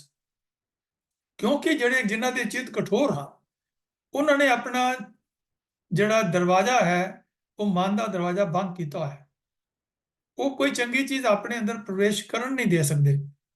ਤੇ ਇਸ ਦਾ ਕਾਰਨ ਇਹ ਬੰਦਾ ਹੈ ਕਿ ਉਹ ਉਹਨਾਂ ਦੇ ਅੰਦਰ ਪਰਿਵਰਤਨ ਜਿਹੜਾ ਹੈ, ਉਹ ਚੇਂਜ ਜਿਹੜਾ ਹੈ, ਬੈਡ ਟੂ ਜਿਹੜਾ ਵਰਸ ਹੋ ਜਾਂਦੇ ਹਨ ਔਰ ਇੰਪਰੂਵਮੈਂਟ ਵਾਲੇ ਪਾਸੇ ਉਹ ਨਹੀਂ ਆਉਂਦੇ ਹਨ। ਇਹਦਾ ਇੱਕ ਐਗਜ਼ਾਮਪਲ ਕਬੀਰ ਸਾਹਿਬ ਨੇ ਸਾਨੂੰ ਜਿਹੜਾ ਹੈ ਸ਼ਲੋਕ ਕਬੀਰ ਜੀ ਦੇ ਵੀ ਦਿੱਤਾ ਹੈ, 1365 ਅੰਕ ਦੇ ਉੱਤੇ, ਕਬੀਰ ਬਾਂਸ ਵਡਾਈ ਬੁੱਢੇ। ਇਹ ਬਾਂਸ ਦੀ ਗੱਲ ਕਰਦੇ ਹਨ ਕਿ ਚੰਦਨ ਦੇ ਨੇੜੇ ਜਿਹੜਾ ਬਾਂਸ ਵੀ ਜਿਹੜਾ ਹੈ ਉਹ ਨੇੜੇ ਹੋਵੇ। ਮੈਂ ਇਹ ਆਪ ਜੀ ਨਾਲ ਵਿਚਾਰ ਸਾਂਝੀ ਕਰਾਂ ਕਿ ਚੰਦਨ ਦੇ ਨੇੜੇ ਵੀ ਸੱਪ ਹੁੰਦੇ ਹਨ, ਔਰ ਇਹ ਸਾਨੂੰ ਪਿੰਡਾਂ 'ਚ ਦੱਸਿਆ ਜਾਂਦਾ ਸੀਗਾ ਕਿ ਜਿੱਥੇ ਬਾਂਸ ਦੇ ਬੂਟੇ ਹੁੰਦੇ ਹਨ ਉੱਥੇ ਵੀ ਸੱਪ ਜਿਹੜੇ ਹੁੰਦੇ ਹਨ। ਤੇ ਕਬੀਰ ਸਾਹਿਬ ਨੇ ਕਿਹਾ ਕਿ ਬਾਂਸ ਵਡਾਈ ਬੁੱਢਿਆ ਇਉਂ ਮਤ ਡੁੱਬੋ ਕੋਏ। ਇਹ ਕਬੀਰ ਬਾਂਸ ਦਾ ਬੂਟਾ ਉੱਚਾ ਲੰਮਾ ਹੁੰਦਾ ਹੈ, ਮਾਣ ਵਿੱਚ ਡੁੱਬਿਆ ਹੋਇਆ ਹੈ, ਤੁਸੀਂ ਕੋਈ ਧਿਰ ਬਾਂਸ ਵਾਂਗ ਹਉਮੈ ਵਿੱਚ ਨਾ ਡੁੱਬ ਜਾਇਓ, ਕਿਉਂਕਿ ਚੰਦਨ ਕੈ ਨਿਕਟੈ ਬਸੈ ਬਾਂਸ ਸੁਗੰਧ ਨਾ ਹੋਏ। ਬਾਂਸ ਦੇ ਵਿੱਚ ਜਿਹੜੀ ਆ ਉਹ ਇੱਕ ਕਮੀ ਹੁੰਦੀ ਹੈ ਕਿ ਉਸ ਦੇ ਅੰਦਰ ਭਾਵੇਂ ਚੰਦਨ ਦੇ ਨੇੜੇ ਵੀ ਉੱਗਿਆ ਹੋਇਆ ਹੋਵੇ, ਉਸ ਵਿੱਚ ਚੰਦਨ ਵਾਲੀ ਸੁਗੰਧ ਨਹੀਂ ਆਉਂਦੀ, ਕਿਉਂਕਿ ਉਹ ਅੰਦਰੋਂ ਜਿਹੜਾ ਹੈ ਉਹ ਖਾਲੀ ਹੁੰਦਾ ਹੈ, ਤੇ ਉਸ ਦੇ ਨੇੜੇ ਵਸਣ ਦੇ ਕਰਕੇ ਵੀ ਉਹ ਜਿਹੜੀ ਖੁਸ਼ਬੂ ਹੈ ਉਹ ਉਸ ਦੇ ਅੰਦਰ ਪ੍ਰਵੇਸ਼ ਨਹੀਂ ਕਰ ਸਕਦੀ, ਔਰ ਉਹ ਉਸ ਚੰਦਨ ਦਾ ਅਸਰ ਨਹੀਂ ਕਬੂਲਦਾ। ਤਾਂ ਇਹ ਗੱਲ ਵੀ ਸਾਨੂੰ ਸਮਝਣ ਵਾਲੀ ਗੱਲ ਹੈ ਕਿ ਭਾਵੇਂ ਸੰਗਤ ਵਿੱਚ ਹੁਣ ਸਿੱਖ ਇਤਿਹਾਸ ਵਿੱਚੋਂ ਅਸੀਂ ਗੱਲ ਲੈ ਲਈਏ ਤੇ ਗੁਰੂ ਨਾਨਕ ਪਾਤਸ਼ਾਹ ਦੇ ਦਰਸ਼ਨ ਕੀਤੇ, ਉਹਨਾਂ ਦੇ ਸਪੁੱਤਰਾਂ ਨੇ ਭਾਈ ਜਿਹੜੇ ਆਪਣਾ ਲక్ష్మణ ਆਪ ਦਾਸ ਜੀ ਸਨ, ਔਰ ਇਹਨਾਂ ਨੇ ਦਰਸ਼ਨ ਕੀਤੇ ਤੇ ਆਪਣਾ ਅਲੱਗ ਪੰਥ ਬਣਾ ਲਿਆ। ਉਦਾਸੀ ਮਤ ਉਹਨਾਂ ਨੇ ਧਾਰਨ ਕਰ ਲਿਆ, ਸ੍ਰੀ ਚੰਦ ਔਰ ਲక్ష్ਮੀ ਦਾਸ ਜੀ ਨੇ। ਲੇਕਿਨ ਉਹ ਨਿਤਾ ਪ੍ਰਤੀ ਗੁਰੂ ਨਾਨਕ ਪਾਤਸ਼ਾਹ ਦੇ ਦਰਸ਼ਨ ਵੀ ਕਰਦੇ ਸਨ, ਉਹ ਪਿਤਾ ਦਾ ਪਿਆਰ ਵੀ ਉਹਨਾਂ ਨੂੰ ਮਿਲਿਆ। ਲੇਕਿਨ ਇਹ ਗੱਲ ਸਮਝਣ ਵਾਲੀ ਹੈ ਕਿ ਸਤਿਗੁਰ ਨੂੰ ਸਭ ਕੋ ਦੇਖਦਾ, ਜੇਤਾ ਜਗਤ ਸੰਸਾਰ, ਡਿਠੇ ਮੁਕਤ ਨਾ ਹੋਵਈ, ਜੇ ਚਿਰ ਸ਼ਬਦ ਨਾ ਕਰੇ ਵਿਚਾਰ। ਤੇ ਜਿਸ ਵੇਲੇ ਗੁਰੂ ਦੇ ਦੱਸੇ ਹੋਏ ਸ਼ਬਦ ਦੀ ਵਿਚਾਰ ਨਹੀਂ ਕੀਤੀ, ਜਿਵੇਂ ਅਸੀਂ ਅੱਜ ਕੱਲ੍ਹ ਗੁਰਦੁਆਰਾ ਸਾਹਿਬ ਜਾਂਦੇ ਹਾਂ ਤੇ ਅਸੀਂ ਗੁਰੂ ਗ੍ਰੰਥ ਸਾਹਿਬ ਨੂੰ ਦੂਰੋਂ ਮੱਥਾ ਟੇਕ ਲੈਣੇ ਆ, ਤੇ ਕਈ ਜਿਹੜੇ ਬੜੇ ਆਪਣੇ ਆਪ ਨੂੰ ਵਡਭਾਗੇ ਸਮਝਦੇ ਹਨ, ਉਹ ਸਰਮਾਲਾ ਸਾਹਿਬ ਚੁੱਕ ਕੇ ਤੇ ਦਰਸ਼ਨ ਕਰ ਲਿਆ ਕਿ ਅੱਜ ਮੈਂ ਦਰਸ਼ਨ ਕਰ ਆਇਆ ਗੁਰੂ ਸਾਹਿਬ ਦੇ। ਲੇਕਿਨ ਜੋ ਗੁਰਬਾਣੀ ਸਾਨੂੰ ਸਮਝਾਉਂਦੀ ਹੈ ਕਿ ਜਿਹੜਾ ਕਿ ਅਸੀਂ ਅਗਰ ਸਤਿਗੁਰੂ ਨੂੰ ਦੇਖਿਆ ਵੀ ਹੈ ਤਾਂ ਡਿਠੇ ਮੁਕਤ ਨਾ ਹੋਵਈ, ਇਹ ਚਿਰ ਸ਼ਬਦ ਨਾ ਕਰੇ ਵਿਚਾਰ। ਕਬੀਰ ਸਾਚਾ ਸਤਿਗੁਰ ਕਿਆ ਕਰੇ, ਜੋ ਸਿੱਖਾਂ में ਚੂਕ, ਅੰਧੇ ਏਕ ਨਾ ਲੱਗ ਗਈ, ਜੋ ਬਾਂਸ ਵਜਾਈਏ ਫੂਕ। तो ਬਾਂਸ ਦੀ ਗੱਲ ਇੱਥੇ ਵੀ ਸਾਨੂੰ ਕਬੀਰ ਸਾਹਿਬ ਨੇ ਸਮਝਾਈ ਹੈ। ਤੋ ਉਹਨਾਂ ਤੋਂ ਬਾਅਦ ਭਾਈ ਦਾਤੂ ਤੇ ਭਾਈ ਦਾਤੂ ਜੀ ਦਾ ਜੀਵਨ ਸਾਡੇ ਸਾਹਮਣੇ ਹੈ। ਉਸ ਤੋਂ ਬਾਅਦ ਪ੍ਰਿਥੀ ਚੰਦ ਜੀ ਦਾ ਜੀਵਨ ਸਾਡੇ ਸਾਹਮਣੇ ਹੈ। ਉਸ ਤੋਂ ਬਾਅਦ ਧੀਰਵਾਲ ਜੀ ਦਾ ਜੀਵਨ ਸਾਡੇ ਸਾਹਮਣੇ ਹੈ, ਰਾਮ ਰਾਏ ਦਾ ਜੀਵਨ ਸਾਹਮਣੇ ਹੈ। ਤੋ ਇਹ ਸਾਰੇ ਨਿਕਟ ਵਸੇ ਹਨ ਗੁਰੂਆਂ ਦੇ। ਤੋ ਮੈਂ ਗੁਰੂਆਂ ਦਾ ਐਗਜ਼ਾਮਪਲ ਦੇ ਰਿਹਾ ਹਾਂ, ਲੇਕਿਨ ਇੱਥੇ ਭਗਤ ਰਵਿਦਾਸ ਜੀ ਇਹ ਕਹਿ ਰਹੇ ਹਨ ਕਿ ਜਿਹੜੇ ਵੀ ਪ੍ਰਭੂ ਨਾਮ ਸਿਮਰਨ ਦੇ ਨਾਲ ਜਿਹੜੇ ਹਨ ਲਬੋ ਲਬ ਭਰੇ ਹੋਏ ਹੁੰਦੇ ਹਨ, ਉਹਨਾਂ ਤੋਂ ਕਈ ਐਸੇ ਜਿਹੜੇ ਆਪਣੀ ਹਉਮੈ ਵਿੱਚ ਰਹਿੰਦੇ ਹਨ, ਆਕੜ ਵਿੱਚ ਰਹਿੰਦੇ ਹਨ, ਉਹ ਉਹਨਾਂ ਤੋਂ ਫਾਇਦਾ ਨਹੀਂ ਉਠਾ ਸਕਦੇ। ਤੇ ਉਸ ਕਾਰਨ ਇਹ ਹੈ ਕਿ ਹਉਮੈ ਨਾਮੇ ਨਾਲ ਵਿਰੋਧ ਹੈ। ਭਗਤ ਦੇ ਕੋਲ ਪ੍ਰਭੂ ਦਾ ਨਾਮ ਹੈ, ਲੇਕਿਨ ਜਿਹੜਾ ਬੰਦਾ ਨਾਲ ਬੈਠਾ ਹੋਇਆ ਹੈ, ਅਗਰ ਉਹਦੇ ਵਿੱਚ ਹਉਮੈ ਹੈ ਤਾਂ ਉਹ ਉਸ ਨਾਮ ਦੀ ਪ੍ਰਾਪਤੀ ਨਹੀਂ ਕਰ ਸਕਦਾ, ਉਹ ਉਸ ਤੋਂ ਕੁਝ ਵੀ ਹਾਸਲ ਨਹੀਂ ਕਰ ਸਕਦਾ। ਲੇਕਿਨ ਜੇ ਅਗਰ ਨਿਮਰਤਾ ਹੈ ਮਨ ਦੇ ਵਿੱਚ, ਤੇ ਅਗਰ ਨਿਰਮਲ ਸੁਭਾਵ ਹੈ, ਔਰ ਅਗਰ ਇੱਛਾ ਹੈ ਕਿ ਮੈਂ ਕੁਝ ਪ੍ਰਾਪਤ ਕਰਾਂ, ਤਾਂ ਧਨ ਸੋ ਗਾਉ, ਧਨ ਸੋ ਠਾਉ, ਧਨ ਪੁਨੀਤ ਕੁਟੰਬ ਸਭ ਲੋਏ। ਤੇ ਸਾਰਾ ਕੁਟੰਬ ਜਿਹੜਾ ਹੈ ਉਹ ਵੀ ਉਸਦਾ ਜਿਹੜਾ ਪਰਿਵਾਰ ਹੈ, ਸਾਰਾ ਜਗਤ ਜਿਹੜਾ ਹੈ ਉਸ ਦੇ ਗੁਣਾ ਤੋਂ ਮੁਤਾਸਰ ਹੁੰਦਾ ਹੈ, ਔਰ ਉਹਨਾਂ ਗੁਣਾ ਦਾ ਉਹਨਾਂ ਦੇ ਉੱਪਰ ਅਸਰ ਹੁੰਦਾ ਹੈ। ਤੋ ਅਖੀਰਲੀ ਪੰਕਤੀ ਦੇ ਅਸੀਂ ਗੱਲ ਕਰਦੇ ਹਾਂ ਕਿ ਜੈਸੇ ਪੁਰੈਣ ਪਾਤ ਰਹੇ ਜਲ ਸਮੀਪ। ਹੁਣ ਕਾਰਨ ਕੀ ਹੈ ਕਿ ਕਿਉਂ ਉਹ ਜਿਹੜੇ ਵੈਸ਼ਨੋ ਸਾਧ ਹੈ, ਉਹਦਾ ਜੀਵਨ ਕਿਉਂ ਉੱਚਾ ਹੈ, ਉਹਦੇ ਅੰਦਰ ਕਿਉਂ ਖੁਸ਼ਬੂ ਆ ਗਈ ਹੈ? ਉਹ ਕਿਉਂ ਕਿ ਉਹ ਬਾਂਸ ਵਰਗਾ ਨਹੀਂ ਹੈ। ਉਹ ਬਾਂਸ ਵਰਗਾ ਨਹੀਂ ਹੈ, ਉਹ ਆਪਣੇ ਹਿਰਦੇ ਵਿੱਚ, ਉਹ ਹੰਕਾਰ ਵਿੱਚ ਨਹੀਂ ਹੈ। ਬਾਂਸ ਹੰਕਾਰ ਵਿੱਚ ਹੈ, ਲੇਕਿਨ ਜਿਵੇਂ ਉਹ ਆਪਣਾ ਸੰਗ ਜਿਹੜਾ ਹੈ ਗੁਰੂ ਦੇ ਨਾਲ ਰੱਖਿਆ ਉਹਨਾਂ ਨੇ, ਜਿਨ੍ਹਾਂ ਨੇ ਪ੍ਰਭੂ ਭਗਤੀ ਦੇ ਨਾਲ ਆਪਣੇ ਮਨ ਨੂੰ ਜੋੜੀ ਰੱਖਿਆ, ਤਾਂ ਉਹਨਾਂ ਦੇ ਮਨ ਦੇ ਵਿੱਚ ਉਹ ਪ੍ਰਭੂ ਦੇ ਨਾਮ ਦੇ ਗੁਣ ਆ ਗਏ। ਗੁਣ ਕਹਿ ਗੁਣੀ ਸਮਾਉਣੇ ਵਾਲੀ ਅਵਸਥਾ ਹੈ ਕਿ ਗੁਣ ਧਾਰਨ ਕੀਤੇ ਤੇ ਗੁਣਾ ਦਾ ਅਸਰ ਹੋਇਆ, ਉਹਨਾਂ ਅੰਦਰ ਖੁਸ਼ਬੂ ਆ ਗਈ, ਉਹਨਾਂ ਅੰਦਰ ਸਤ ਸੰਤੋਖ ਦਇਆ ਧਰਮ ਧੀਰਜ ਜਿਹੜੇ ਹਨ ਉਹ ਗੁਣ ਪੈਦਾ ਹੋ ਗਏ, ਤੇ ਉਹਨਾਂ ਗੁਣਾਂ ਦੇ ਪੈਦਾ ਹੋਣ ਕਰਕੇ ਉਹਨਾਂ ਜੀਵਨ ਦੇ ਵਿੱਚ ਖੁਸ਼ਬੂ ਆ ਗਈ, ਔਰ ਉਹ ਪਰਮਾਤਮਾ ਦੇ ਵਿੱਚ ਸਮਾ ਗਏ। ਇਸ ਤਰ੍ਹਾਂ ਐਗਜ਼ਾਮਪਲ ਸਾਨੂੰ ਦੇ ਰਹੇ ਹਨ ਕਿ ਪੁਰੈਣ ਪਾਤ ਦਾ ਮਤਲਬ ਹੈ ਚੌਪੱਤੀ, ਕਿ ਉਹ ਇੱਕ ਬੂਟੀ ਹੁੰਦੀ ਹੈ ਜਿਹੜੀ ਪਾਣੀ ਦੇ ਨੇੜੇ ਜਿਹੜੀ ਹੈ ਉਹ ਉੱਗੀ ਹੁੰਦੀ ਹੈ। ਤੇ ਉਸ ਦਾ ਕਾਰਨ ਇਹ ਹੁੰਦਾ ਹੈ ਕਿ ਉਹ ਜਿਹੜੇ ਪੁਰੈਣ ਪਾਤ ਹੈ, ਉਸ ਨੂੰ ਅਸੀਂ ਪੱਬਣ ਵੀ ਕਹਿ ਸਕਦੇ ਹਾਂ, ਉਸ ਨੂੰ ਅਸੀਂ ਹੋਰ ਨਾਵਾਂ ਨਾਲ ਵੀ ਲੈ ਸਕਦੇ ਹਾਂ। ਤੇ ਉਸ ਪੁਰੈਣ ਪਾਤ ਜਿਹੜਾ ਪੱਤਾ ਹੈ, ਬੂਟੀ ਹੈ, ਉਹ ਪਾਣੀ ਦੇ ਨੇੜੇ ਰਹਿਣ ਕਰਕੇ ਹੀ ਹਰੀ ਭਰੀ ਹੈ। ਤੇ ਜਿਵੇਂ ਸਾਧੂ ਵੈਸ਼ਨੋ ਸਾਧ ਹੈ, ਪ੍ਰਭੂ ਦਾ ਭਗਤ ਹੈ, ਉਹ ਵੀ ਕਿਉਂਕਿ ਜੁੜਿਆ ਹੋਇਆ ਹੈ, ਗੁਰੂ ਦੇ ਨਾਲ ਜੁੜਿਆ ਹੈ, ਪ੍ਰਭੂ ਦੇ ਨਾਲ ਜੁੜਿਆ ਹੋਇਆ ਹੈ, ਇਸ ਕਰਕੇ ਉਹਦੇ ਅੰਦਰ ਨਾਮ ਦੀ ਖੁਸ਼ਬੂ ਹੈ। ਤਾਂ ਇਸ ਤਰ੍ਹਾਂ ਇਸ ਪੁਰੈਣ ਪਾਤ ਦੀ ਵੀ ਗੱਲ ਇੱਥੇ ਕਹੀ ਹੈ, ਕਿਉਂਕਿ ਉਹ ਪਾਣੀ ਦੇ ਨਾਲ ਹੈ, ਇਸ ਕਰਕੇ ਉਹਦੇ ਅੰਦਰ ਹਰਿਆਵਲ ਹੈ। ਗੁਰੂ ਨਾਨਕ ਪਾਤਸ਼ਾਹ ਜੀ ਨੇ ਵੀ ਆਪਣੇ 12 ਤੋਂ ਵਧੇਰੇ ਸ਼ਲੋਕਾਂ ਦੇ ਵਿੱਚ ਇਹ ਗੱਲ ਕਹੀ ਹੈ ਕਿ ਪੱਬਰ ਤੂੰ ਹਰਿਆਵਲਾ, ਕਵਲਾ ਕੰਚਨ ਵਨ, ਕਹਿ ਦੋਖੜੇ ਸੜੇ ਹੋਏ, ਕਾਲੀ ਹੋਈ ਆ ਦੇਹਰੀ। ਔਰ ਅੱਗੋਂ ਜਵਾਬ ਇਹਦੇ ਅੰਦਰ ਕਿ ਨਾਨਕ ਮੈਂ ਧਨ ਭੰਗ, ਕਿ हे ਨਾਨਕ ਮੇਰਾ ਪਾਣੀ ਨਾਲੋਂ ਸੰਬੰਧ ਟੁੱਟ ਗਿਆ ਹੈ।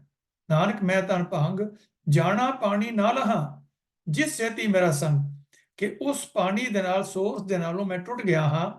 ਤੇ ਤਾਂ ਜਿਸ ਸੇਤੀ ਮੇਰਾ ਸੰਗ, ਜਿਤ ਡਿਠੇ ਤਨ ਪੁਰ ਫੜੇ, ਜਿਹਦੇ ਮਿਲਣ ਦੇ ਨਾਲ, ਪਾਣੀ ਦੇ ਮਿਲਾਪ ਦੇ ਨਾਲ ਮੇਰੇ ਅੰਦਰ ਹਰਿਆਵਲ ਰਹਿੰਦੀ ਸੀਗਾ, ਕਵਲਾ ਕੰਚਨ ਵਨ ਸੋਨੇ ਵਰਗੇ ਮੇਰੇ ਅੰਦਰ ਜਿਹੜੇ ਹਨ ਕਵਲ ਫੁੱਲ ਪੈਦਾ ਹੁੰਦੇ ਸਨ। ਕਹਿ ਦੋਖੜੇ ਸੜਿਓ ਕਾਲੀ ਹੋਈ ਆ ਦੇਵਰੀ, ਇਹ ਕਿਉਂ ਕਾਲੀ ਦੇਰੀ ਹੋ ਗਈ? ਉਹਨਾਂ ਜਵਾਬ ਇਹ ਦਿੱਤਾ ਕਿ ਮੇਰਾ ਜਿਹੜਾ ਸੋਰਸ ਆ ਵਾਟਰ ਸੀਗਾ, ਮੈਂ ਉਹਦੇ ਨਾਲ ਟੁੱਟ ਗਿਆ, ਇਸ ਕਰਕੇ ਮੇਰਾ ਜਿਹੜੇ ਅੰਦਰ ਇਹ ਜਿਹੜੇ ਹੁਣ ਕਾਲੇ ਫੁੱਲ ਜਿਹੜੇ ਕੌਲ ਫੁੱਲ ਸਨ ਸੁਨਹਿਰੇ, ਉਹਨਾਂ ਦੀ ਥਾਂ ਦੇ ਉੱਪਰ ਹੁਣ ਸੜੇ ਹੋਏ ਜਿਹੜੇ ਹਨ ਉਹ ਬੂਟੇ ਹੋਏ ਹਨ। ਤੋ ਇੱਥੇ ਰਵਿਦਾਸ ਦੀ ਵੀ ਅਖੀਰਲੀ ਪੰਕਤੀ ਤੇ ਸਾਨੂੰ ਇਹ ਗੱਲ ਸਮਝਾ ਰਹੇ ਹਨ ਕਿ ਜੈਸੇ ਪੁਰੈਣ ਪਾਤ ਰਹੇ ਜਲ ਸਮੀਪ, ਜਿਵੇਂ ਉਹ ਜਲ ਦੇ ਸਮੀਪ ਰਹਿੰਦੀ ਹੈ, ਇਸ ਤਰ੍ਹਾਂ ਹੀ ਕਿ ਭਗਤ ਰਵਿਦਾਸ ਜੀ ਕਹਿ ਰਹੇ ਹਨ ਕਿ ਉਹਨਾਂ ਮਨੁੱਖਾਂ ਦਾ ਜਨਮ ਜਿਹੜਾ ਹੈ ਉਹ ਸਫਲ ਹੋ ਜਾਂਦਾ ਹੈ ਜਿਹੜੇ ਪ੍ਰਭੂ ਦੇ ਨਾਲ ਜਿਹੜੇ ਹਨ ਉਹ ਜੁੜੇ ਰਹਿੰਦੇ ਹਨ, ਔਰ ਉਹਨਾਂ ਪ੍ਰਭੂ ਦੇ ਨਾਲ ਜੁੜੇ ਰਹਿਣ ਕਰਕੇ ਉਹਨਾਂ ਦਾ ਜੀਵਨ ਜਿਹੜਾ ਹੈ ਹਰਿਆ ਭਰਿਆ ਹੋ ਜਾਂਦਾ ਹੈ। ਉਹਨਾਂ ਜੀਵਨ ਦੇ ਵਿੱਚੋਂ ਨਾਮ ਦੀ ਖੁਸ਼ਬੂ ਜਿਹੜੀ ਹੈ ਉਹ ਆਂਦੀ ਰਹਿੰਦੀ ਹੈ। ਉਸ ਨਾਮ ਦੇ ਸਿਮਰਨ ਕਰਕੇ ਉਹ ਆਪ ਵੀ ਤਰਦੇ ਹਨ ਔਰ ਉਹਨਾਂ ਦੇ ਨਾਲ ਰਹਿਣ ਵਾਲੇ ਵੀ ਤਰਦੇ ਹਨ। ਜਿਵੇਂ ਜਪ ਸਾਹਿਬ ਬਾਣੀ ਦੇ ਅਖੀਰ ਦੇ ਸ਼ਲੋਕ ਵਿੱਚ ਕਿਹਾ ਹੈ ਕਿ ਜਿਨੀ ਨਾਮ ਤੇ ਆਇਆ ਗਏ ਮੁਸ਼ੱਕਤ ਕਾਲ, ਨਾਨਕ ਤੇ ਮੁਖ ਉਜਲੇ ਕੀਤੀ ਛੁੱਟੀ ਨਾਲ, ਕਿ ਉਹ ਆਪ ਵੀ ਉਹਨਾਂ ਦੇ ਮੁਖ ਉਜਲੇ ਹੁੰਦੇ ਹਨ ਤੇ ਉਹ ਹੋਰਾਂ ਨੂੰ ਵੀ ਆਪਣੇ ਨਾਲ ਜਿਹੜੇ ਹਨ ਉਹ ਉਹਨਾਂ ਦੇ ਵੀ ਮੁਖ ਉਜਲੇ ਕਰਾ ਕੇ ਲੈ ਜਾਂਦੇ ਹਨ। ਤਾਂ ਰਵਿਦਾਸ ਜੀ ਨੇ ਅਖੀਰਲੀ ਪੰਕਤੀ ਵਿੱਚ ਇਹ ਗੱਲ ਸਾਨੂੰ ਸਮਝਾਈ ਹੈ ਕਿ ਰਵਿਦਾਸ ਆਖਦਾ ਹੈ, ਭਗਤਾਂ ਦਾ ਹੀ ਜਮਨਾ ਜਗਤ ਵਿੱਚ ਮੁਬਾਰਕ ਹੈ। ਉਹ ਪ੍ਰਭੂ ਦੇ ਚਰਨਾਂ ਵਿੱਚ ਰਹਿ ਕੇ ਹੀ ਜਿਉ ਸਕਦੇ ਹਨ, ਜਿਵੇਂ ਚੁਪੱਤੀ ਪਾਣੀ ਦੇ ਨੇੜੇ ਰਹਿ ਕੇ ਹੀ ਹਰੀ ਰਹਿ ਸਕਦੀ ਹੈ। ਭਾਵ ਇਹਦਾ ਪੂਰੇ ਸ਼ਬਦ ਦਾ ਸਾਰ ਭਾਵ ਇਹ ਹੈ ਕਿ ਸਿਮਰਨ ਨੀਵਿਆਂ ਨੂੰ ਉੱਚਾ ਕਰ ਦਿੰਦਾ ਹੈ, ਨੀਚੋਂ ਊਚ ਕਰੇ ਮੇਰਾ ਗੋਬਿੰਦ, ਕਾਹੂ ਤੇ ਨਾ ਡਰੇ। ਤੋ ਇਹ ਸਾਨੂੰ ਅੱਜ ਦੇ ਸ਼ਬਦ ਵਿੱਚੋਂ ਸਾਨੂੰ ਗੱਲ ਸਮਝ ਆਈ ਹੈ ਕਿ ਕਿਸੇ ਵੀ ਜਾਤ ਵਿੱਚ ਕੋਈ ਜੰਮੇ, ਕਿਸੇ ਵੀ ਅਮੀਰ ਹੋਵੇ ਗਰੀਬ ਹੋਵੇ, ਅਗਰ ਉਹਦੇ ਅੰਦਰ ਪ੍ਰਭੂ ਦਾ ਸਿਮਰਨ ਹੈ, ਪ੍ਰਭੂ ਦੀ ਭਗਤੀ ਵਿੱਚ ਜੁੜਿਆ ਹੋਇਆ ਹੈ, ਤਾਂ ਉਹਦੀ ਸਾਰੇ ਸੰਸਾਰ ਦੇ ਵਿੱਚ ਸ਼ੋਭਾ ਜਿਹੜੀ ਹੋਏਗੀ। ਭਾਵੇਂ ਉਹ ਬ੍ਰਾਹਮਣ ਹੋਵੇ, ਭਾਵੇਂ ਉਹ ਬੈਸ ਸੂਦ ਅਰਖਤਰੀ ਡੋਮ ਚੰਡਾਰ ਮਲੇਸ਼ ਉਹਦਾ ਮਨ ਹੋਵੇ, ਲੇਕਿਨ ਜਦੋਂ ਭਗਵੰਤ ਭਜਨ ਦੇ ਨਾਲ ਜੁੜ ਜਾਏਗਾ ਤਾਂ ਉਸ ਦਾ ਮਨ ਪਵਿੱਤਰ ਹੋ ਜਾਏਗਾ, ਪੁਨੀਤ ਹੋ ਜਾਏਗਾ ਤੇ ਆਪ ਵੀ ਤਰੇਗਾ ਤੇ ਆਪਣੇ ਸੰਗੀ ਸਾਥੀ ਸਾਰਿਆਂ ਨੂੰ ਉਹ ਤਾਰ ਲਏਗਾ। ਤੋ ਅੱਜ ਦੇ ਵਿਚਾਰ ਆਪਾਂ ਇਸੇ ਸੰਖੇਪ ਰੂਪ ਵਿੱਚ ਆਪ ਜੀ ਨਾਲ ਕੀਤੇ ਹਨ। ਵਿਚਾਰ ਕਰਦਿਆਂ ਹੋਇਆਂ ਅਨੇਕਾਂ ਭੁੱਲਾਂ ਦੀ ਆਪ ਪਾਸੋਂ ਖਿਮਾ ਮੰਗਦਾ ਹਾਂ। ਆਓ ਗੱਜ ਕੇ ਫਤਿਹ ਬੁਲਾਈਏ। ਵਾਹਿਗੁਰੂ ਜੀ ਕਾ ਖਾਲਸਾ, ਵਾਹਿਗੁਰੂ ਜੀ ਕੀ ਫਤਿਹ।